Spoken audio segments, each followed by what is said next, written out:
Active digital social spaces. I'm not talking about social media and the messaging applications that you typically think of, like Instagram, Snapchat, or even Discord. I'm talking about social spaces that include active participation as well as communication from those present in its community. Spaces where you're encouraged to follow an objective or have something idle to do while you're in these pseudo-physical spaces with other people, whether that be friends or strangers. Let's look at how the rise in these spaces has affected how we view social interaction and collaboration we bring with us every day. The first space I want to take a look at is what I think is the epitome of an active digital social space. VRChat is a long-standing virtual hub where you can take the form of a character or custom avatar and socialize. It gives a sense of scale and personality, that behind a duck costume with a stupid name, there's a real person with real struggles, thousands of miles away, but here for you to meet in an impossible way to imagine 100 years ago. It doesn't even have to be with VR, you can play on your computer through the Steam Game Store for free. One of the things I want to focus on is custom avatars. Being able to represent yourself as something other than your physical appearance has been happening for a while on the internet. Through VR chat, it's taken to another level. You get to hide behind this puppet or this representation of yourself, and if you get deep into it, buying VR headsets or you get body tracking, that helps you to preserve that element of body language while you're playing. Many of us were told growing up to never use our real name in online accounts or to never share personal information. I think this evolved into these representations of people, whether it's as a game or a show character, an original character, or something else entirely. It's a way to invite open dialogue without having to seek someone out and trip over the time it takes to decide if you want to know them. It helps bring people to you based on shared interests. In a journal written by Arpita Kakkar titled Identity of the Digital Age, Virtual Selves and Online Communities, she references, unlike face-to-face interactions where identity is constrained by social roles, appearance, and physical presence, online environments offer a flexible space where individuals can select which aspects of themselves to display or conceal. This selective self-presentation is often influenced by the desire for social validation, which plays a crucial role in shaping one's online identity, said by J.B. Walther in 1996.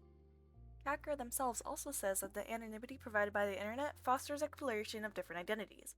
Maybe you're quieter in real life, but online you come across as more extroverted, feeling a different sense of comfort in these spaces that are similar to social situations by concept but different in practice. These online platforms also foster social connections and shared experiences in ways not possible in the real world, such as connecting people who have certain illnesses that make it hard for them to go out or live a normal life, or people separated by thousands of miles of land or sea. You can connect with people on the other side of the world with a shared interest in the same thing as you, or a shared hobby. And it's all possible thanks to these spaces, and they help deepen your connections to these people. Because after all, I can't just decide one day I'm going to drive to my online friend's house to hang out for the day. The closest of my group is 9 hours away, and even any faster mode of transportation requires planning much farther out. We have outside lives, so being able to see each other face to face is always within long time constraints, monetary constraints, and responsibility restraints. But it takes all of 5 minutes to boot up a virtual space to talk and play.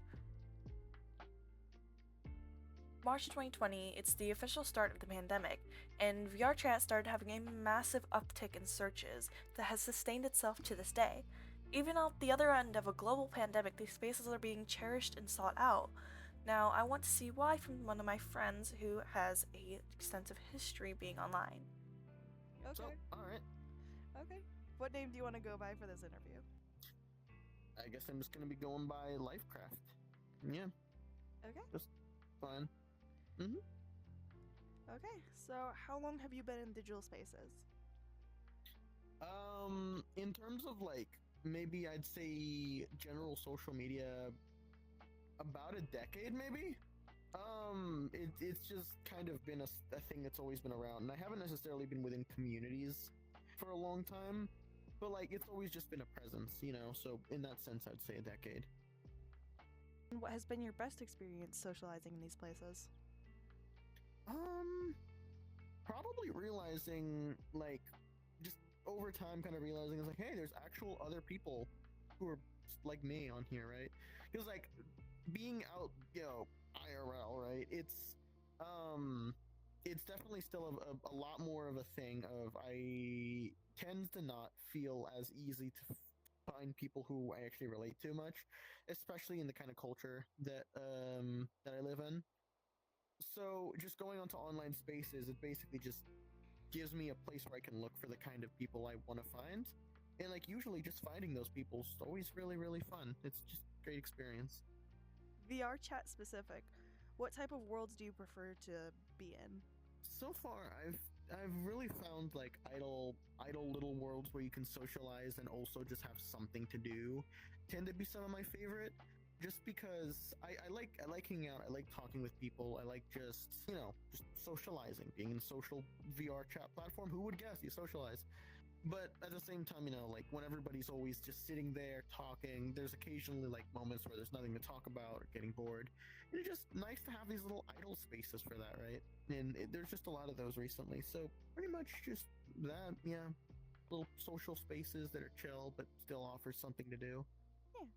And I believe this is the final question. What advantages do you think there are to socializing in a digital space? One like VR chat specifically.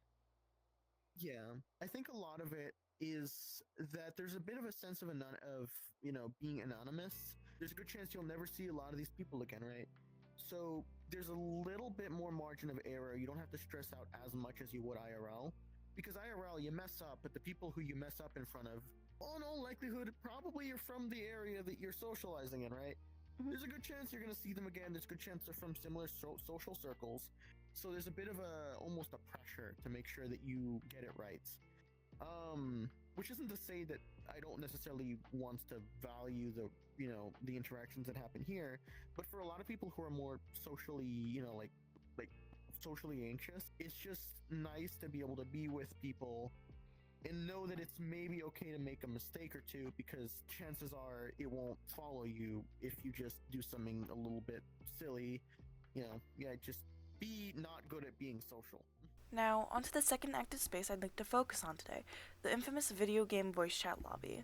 This space has a reputation mostly tied to titles like Counter-Strike or Call of Duty, which are widely played but plagued with less than savory commentary. But in the sea of negative perspective, there are always games that instead promote healthy communications. In an article titled Social Presence Awareness, Visualization in a Collaborative Video Game, they talk about how groupware system games sharpen social presence and awareness. They say how important collaboration is to these games, and aided by voice chat, you exercise your ability to both communicate effectively and work together. These spaces are specifically designed for easy communication between players, and between the game's UI and the player. These forms of interaction increase player awareness, both spatially and socially, and because you can't know a player's pre-existing awareness of the game mechanics prior to playing, new ways to communicate and strategize naturally get created to fill in those gaps. In a study done by Linda K. and Joe Bryce, they found that social gaming facilitated social belonging, networking, and interaction amongst its players. They also found that regardless of poor behavior like swearing and abuse by other players, the nature of competitive games causes both feelings of frustration as well as fun. This goes to show that regardless of the negative people you happen across in game, you're still more likely to walk away happy. Now, to finish things off, I want to look at some clips from an interview I did with someone who spends more time on these collaborative or competitive online spaces than he does in the social spaces. How has the competitiveness affected your perception of others The perception of others? in those Damn. Okay. It's like there's an aspect of like disconnection. You're not really like seeing a person's face. So it's like I don't feel bad like if I just start trash talking, if I just get really mad, because it's like that's kind of like the fun of it. It's like it gives me permission to just fucking be mad at someone. And it's not like I'm like doing it to their face or to them personally. It's just more out of the game. Um, has it changed my perception of others? No, not really. I mean, I'm able to just distinguish that it's just a game. So it's like I don't need to take it seriously. I'm just here to have fun. In the end, we're all here to have fun, and no matter what attitude people bring to you, you get to choose what gets to you. No matter what you choose to play and how you choose to play, there will always be an aspect of socialization, and no matter how it develops in the future, there's a place for you online. I will now make my incredible exit. He's fucking dead!